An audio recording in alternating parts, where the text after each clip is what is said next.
Good morning, City Bible Church.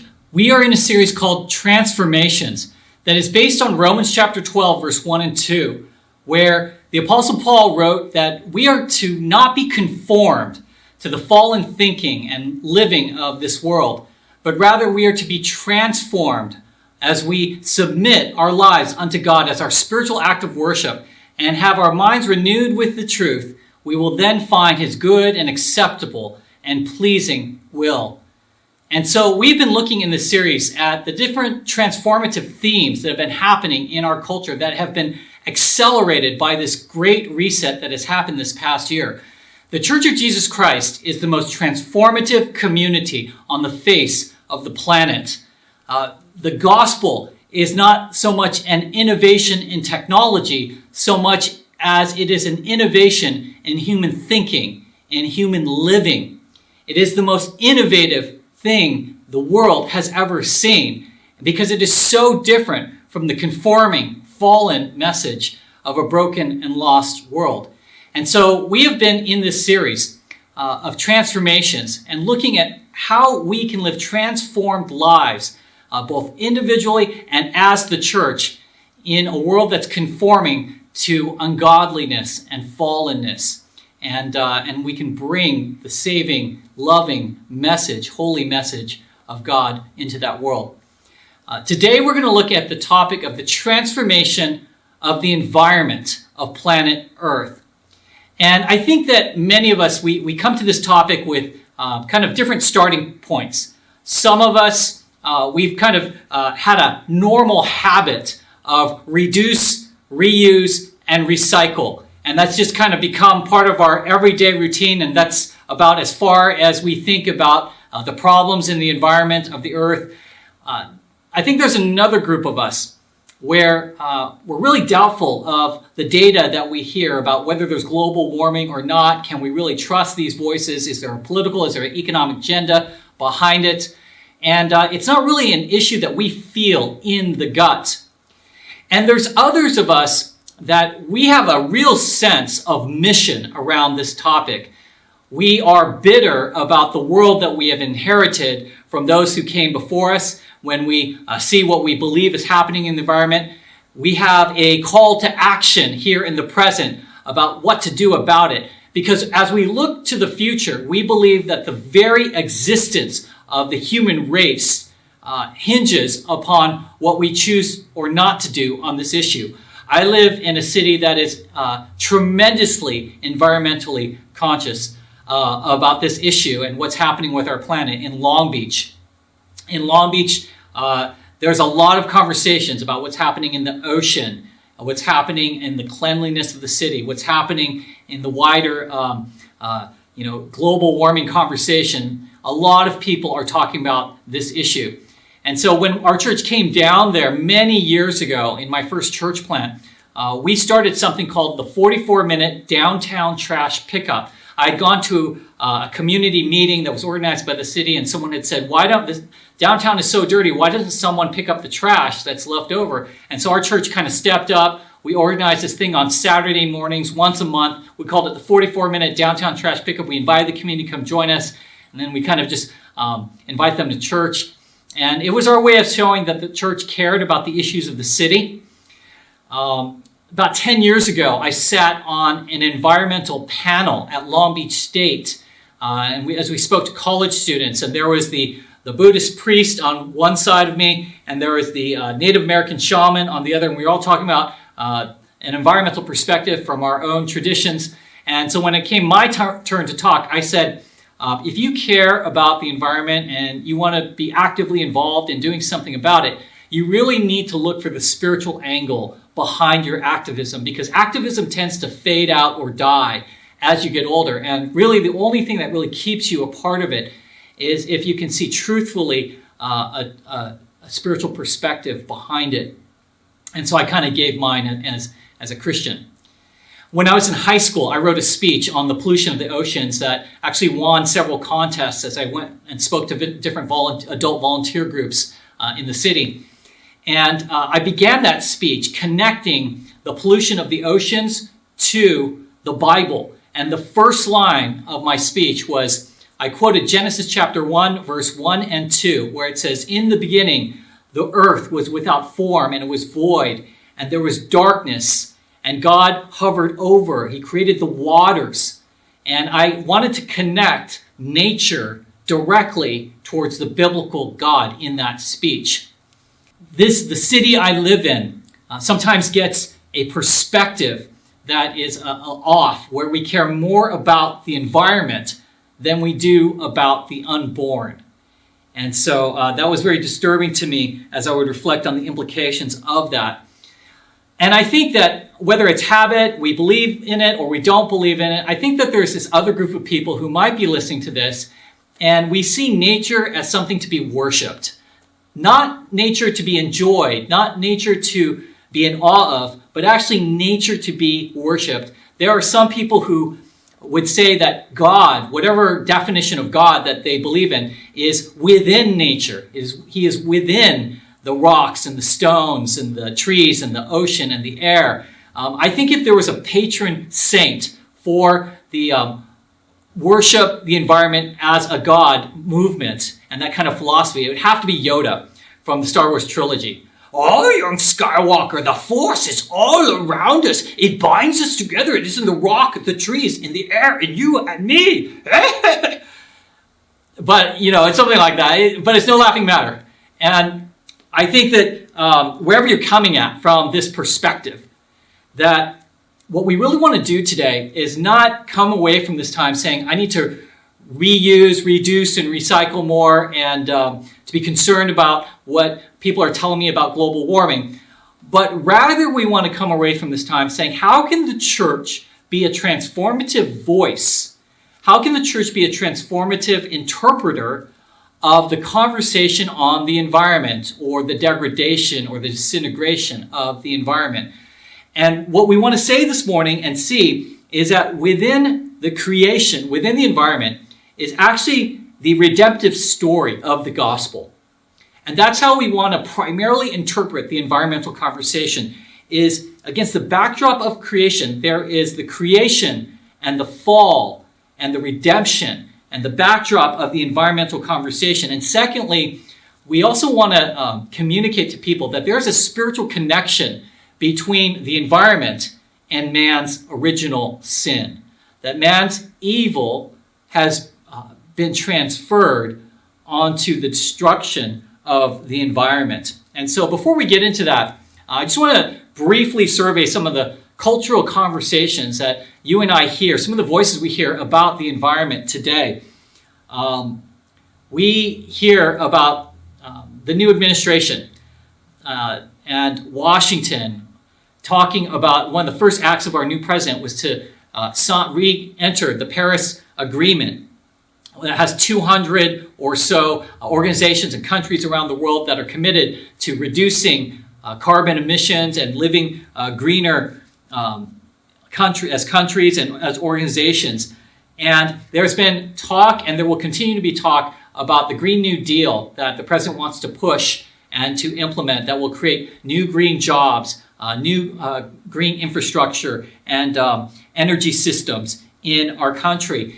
Recently in California, the governor talked about how, I think he established a law that in California, as of 2030, about 14 years away, all new vehicles will have to be electric vehicles that are newly produced. So there's a conversation in government at the highest levels or here in our state on the environment. When you talk about the area of investing, people talk about ESG types of stocks, types of companies. That's environmental, social, and governance companies and stocks. And the E stands for stocks that have to do with being environmentally sustainable, whether that's electric vehicles, whether that's companies that are producing biodegradable plastics or certain plant-based foods.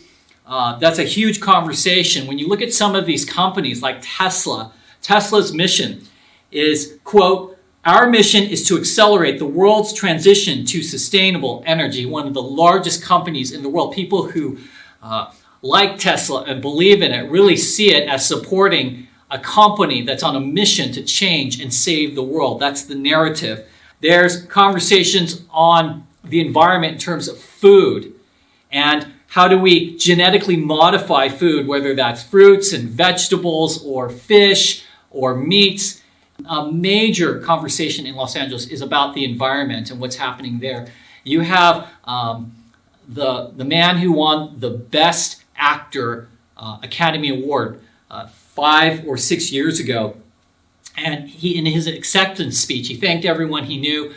But at the end of it, he talked about that we should be primarily concerned with what's happening in the environment. It has implications, he said, for not just our generation, but generations to come. And we cannot take our planet for granted. You have a movie like First Reformed that came out about 3 years ago, where the whole storyline is this small town where there's a pastor who discovers that there's this corporation, local corporation, that's producing some waste in a nearby dump in his town. And the pastor gets overwhelmed. His faith can't deal with the implications of what's happening to the earth and the environment. And so he ends up losing his mind and tries to do a suicide bombing to take out the corporate heads of the company that he sees as polluting his town. And he ultimately fails, thankfully, in the movie.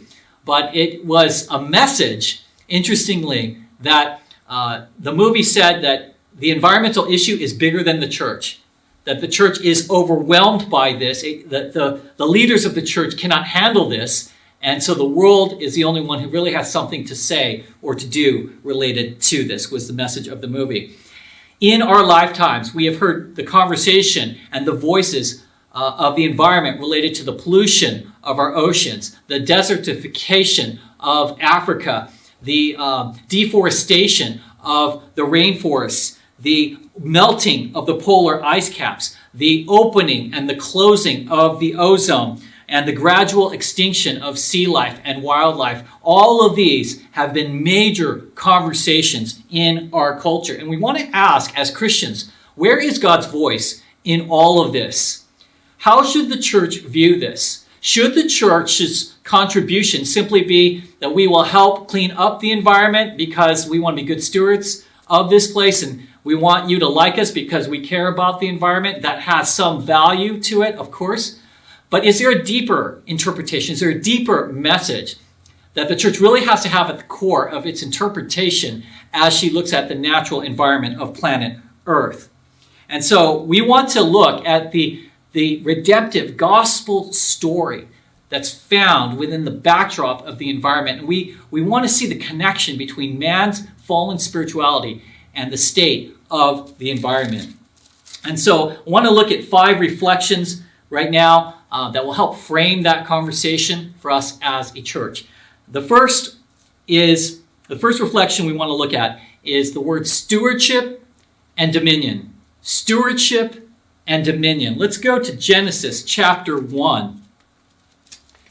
And in the very beginning, when God, after he had created the heavens and the earth, God's last crowning achievement was man.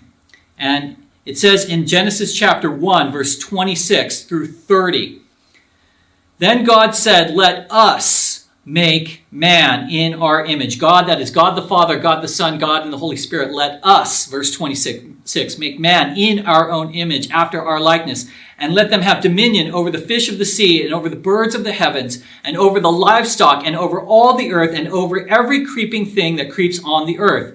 So God created man in his own image. In the image of God, he created him. Male and female, he created them. And God blessed them. And God said to them, "Be fruitful and multiply and fill the earth and subdue it, and have dominion over the fish of the sea and over the birds of the heavens and over every living thing that moves on the earth." And God said, "Behold, I have given you every plant yielding its seed that is on the face of all the earth, and every tree with seed in its fruit. You shall have them for food. And to every beast of the earth, and to every bird of the heavens, and to everything that creeps on the earth, everything that has breath of life, I have given every green plant for food." And we want to start with a perspective on the environment that God created the world. It didn't just evolve. God summoned forth the world out of nothing, ex nihilo, and he created man from the ground. And as he did that, he gave to Adam and Eve both stewardship and dominion. He said, you will tend to this world that I have created. You will be fruitful. You will multiply, and you will have dominion over everything that has breath. It will be used for you and your sustenance to be fruitful and to multiply. Man was not created for the environment. The environment was created for man. And so that's really where we want to start. Man does not serve the environment. The environment is there primarily to serve man. Now, man, it was not meant ideally in the garden to just go destroy everything because it didn't matter, because only people mattered. Man had a stewardship to look after God's creation here in the garden and to use it responsibly and not in a corrupt way. And so I think that's very important that God gave to man the animals, the plants, the sea life for his sustenance, so for his health, for his benefit, and for him to be fruitful and to multiply. So there is a stewardship and there is a dominion that God has given to man. We must start there. Number 2 is the word corruption.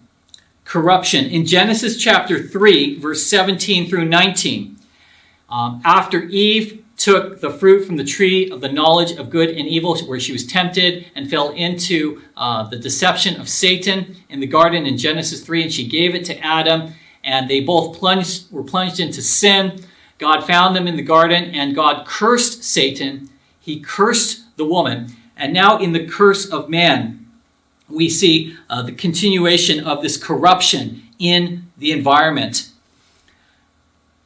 In verse 17, and to Adam, God said, because you have listened to the voice of your wife, and you have eaten of the tree of which I have commanded you, you shall not eat of it. Cursed is the ground because of you. In pain you shall eat of it all the days of your life. Thorns and thistles it shall bring forth for you. You shall eat the plants of the field. By the sweat of your face you shall eat bread till you return to the ground. For you out of it you were taken, for you are dust, and to dust you shall return. God cursed Adam, and that curse was wrapped around Adam's relationship, not just to his wife, but to nature, to the environment. God said that there was this wonderful tree, the tree that I've commanded you not to eat from, that I put in the garden, and you disobeyed.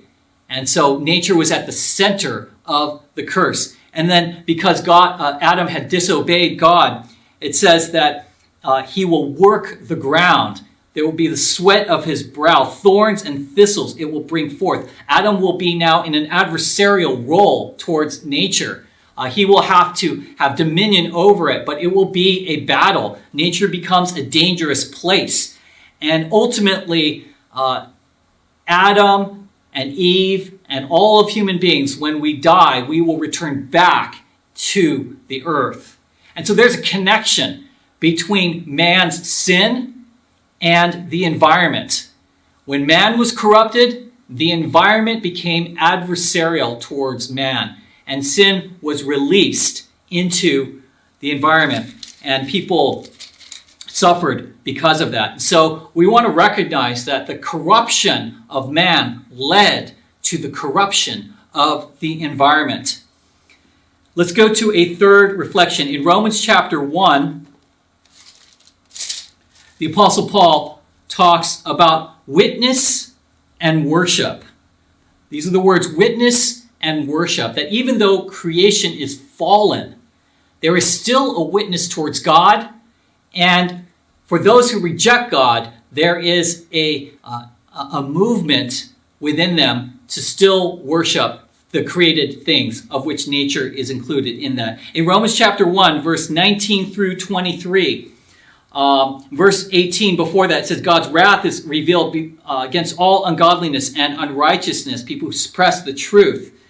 So that's who he's talking about. And says, verse 19, for what can be known about God is plain to them, because God has shown it to them. For his invisible attributes, namely his eternal power and divine nature, have been clearly perceived ever since the creation of the world, in that in the things that have been made, so that they are without excuse. For although they knew God, they did not honor him or as God or give thanks to him, but they became futile in their thinking, and their foolish hearts were darkened. Claiming to be wise, they became fools, and exchanged the glory of the immortal God for images resembling mortal man and birds and animals and creeping things.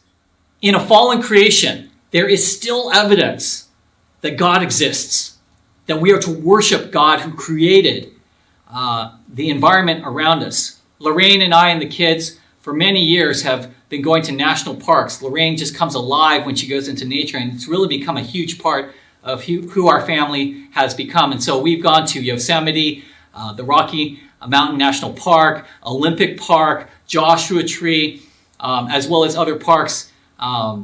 And it's just an amazing experience when you hear the rush of the stream, and you see the beauty of the redwoods, and you see the snow-capped mountains, when you hear and feel the rush of the wind and the birds in the air.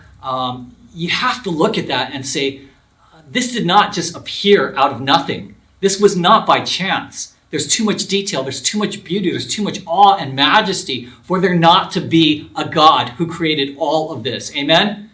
And for those of you that love to be in nature, you understand how there's something about when we go out into nature, there's something that it brings us life. It brings us an appreciation of the creation of the world and the creator of the world. And so what Paul is saying here in Romans chapter 1 is that those who reject God, there is enough evidence, even in a fallen environment, to know that God exists and to know that God is to be worshipped, because there is too much majesty in creation and really in the universe for it to not have had a creator. And not only has God given evidence that he is to be worshipped, not creation worship, but him, but secondly, for those who reject God, that they ultimately worship the created things. And that includes nature. That's why Paul says, again, in verse 29, that they exchange the glory of the immortal God to worship the images resembling mortal man, birds and animals and creeping things.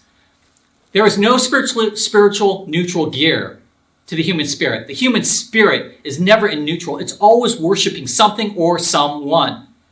And when the human spirit does not worship God, it ultimately will find something else to worship. It always has to worship something as the source of its life. And so the human spirit searches for those who reject God to worship people, to worship images, created things. But ultimately, as well, it can worship the environment, animals, nature. That's what Paul is saying here in Romans chapter 1. And so there's both a call to worship in the testimony of nature, of the existence of God, as well as for those who reject God, there is a false worship that can happen in the human heart. Not the enjoyment of nature, but the worship of nature. Let's go on to a fourth reflection, the word groaning. The word groaning in Romans chapter 8. The Apostle Paul says in Romans chapter 8, verse 29 through 33, he says, "For the creation waits with eager longing for the revealing of the sons of God. For the creation was subject to futility, not willingly, but because of him who subjected it, in hope that the creation itself will be set free from its bondage to corruption and obtain the freedom of the glory of the children of God. For we know that the whole creation has been groaning together in the pains of childbirth until now. And not only the creation, but we ourselves who have the first fruits of the Spirit groan inwardly as we wait eagerly for the adoption as sons, the redemption of our bodies." Paul reminds us that creation is groaning as a result of the fall of man. Every time there's a hurricane, a tornado, a tsunami, a huge earthquake that destroys land and people and destruction. Every time that there's a huge swarm of insects that destroy fields, and where there's animals who attack people. This is a reminder not only that the environment can be a very dangerous place, not only that this could in some way be the result of the disintegration of the environment, but that this is a spiritual groaning of our world. It is not that the world is alive as a presence, as human beings are alive with a soul. It's not to say that, but metaphorically, Paul is saying that creation as something that is alive is exhibiting groaning pains. As a woman giving childbirth, there's almost this sense that it is in agony, waiting to be redeemed, waiting for God to have a new heavens and a new earth, waiting to be rescued from its defilement, but primarily that it is waiting for man to be redeemed through the gospel. It is waiting for man to be made whole by God. It is waiting for man to be made right with God. And so it is groaning. There's a spiritual connection between our fallenness and the groaning of creation, but also creation's longing through all of those destructive travails of nature to be redeemed and to where there's no disasters anymore happening in nature. And the biggest disaster that has happened is in the human soul. That is why creation, Paul says, is waiting for the adoption as sons, the redemption of our bodies, that we ourselves are waiting to be redeemed. Our bodies, our broken bodies, are getting older and grayer and weaker and sicker, that our bodies will be redeemed by the Spirit of God because we are adopted into his family as God's children, and God is going to take care of us. He's going to give us a new body, the Bible says. He's going to transform us ultimately, and heaven is going to be a beautiful place where there is no pain or crying or tears, but only life and goodness and love. And finally, for today, a fifth reflection. Let's go to Revelation chapter 21, and this is the word restoration. Restoration. If there was a stewardship and a dominion at the beginning of creation, if it was then corrupted because of man's fall, if there is a witness to who God is and the worship of other things outside of God for those who reject God, if there is a sense of creation is groaning now, waiting for its redemption, finally as a planet through God, there is ultimately a restoration in the end. And that is the gospel message. There is a restoration. In Revelation chapter 21, verse 1 and 2 and verse 5, the Apostle John says this about the very end, the culmination of human history and the creation being made right by God. John says, "Then I saw a new heaven and a new earth, for the first heaven and the first earth had passed away, and the sea was no more. And I saw the holy city, New Jerusalem, coming down out of heaven from God, prepared as a bride adorned for her husband."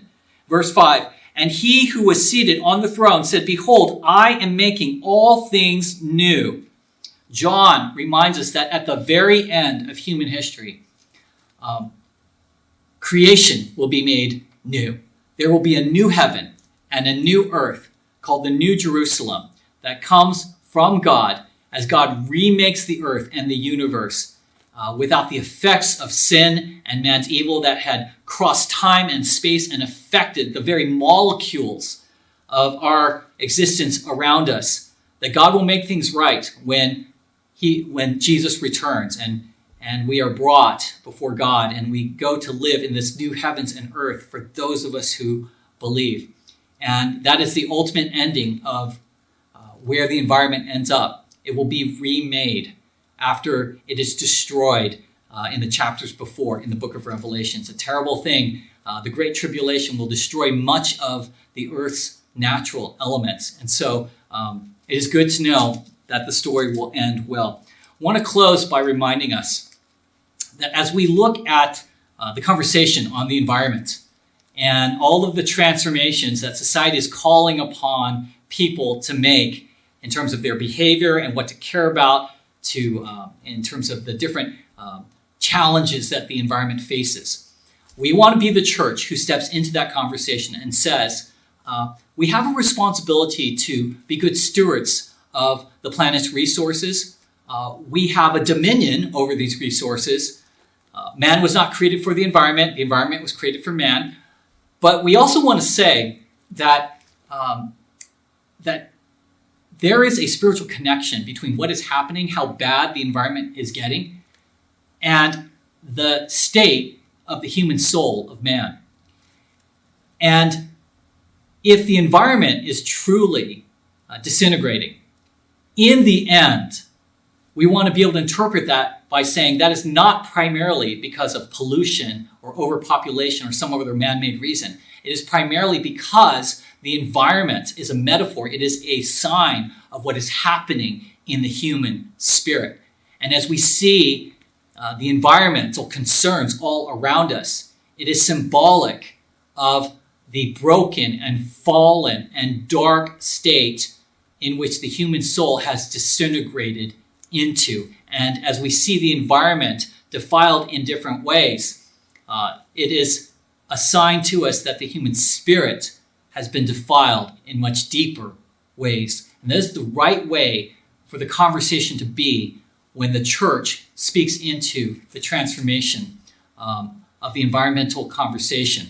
And we never want the environment to be taking up so much of our time in terms of how we can address it that it actually diverts the church away from her main mission of people and making disciples of Jesus Christ.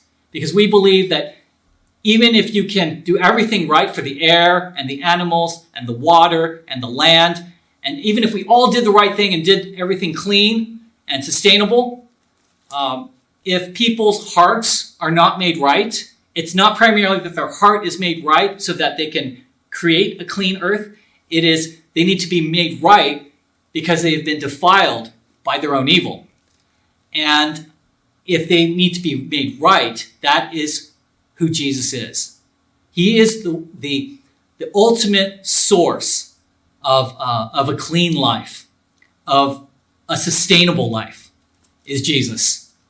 And so that should really be our message as a church. We can be good stewards, we can have dominion, but ultimately, how are we interpreting this conversation on the environment? Are we bringing it back to the redemptive story of the gospel and connecting it to the evil of man, but giving hope to people in the end? And if we do that, the church will be the greatest transformative voice on planet Earth.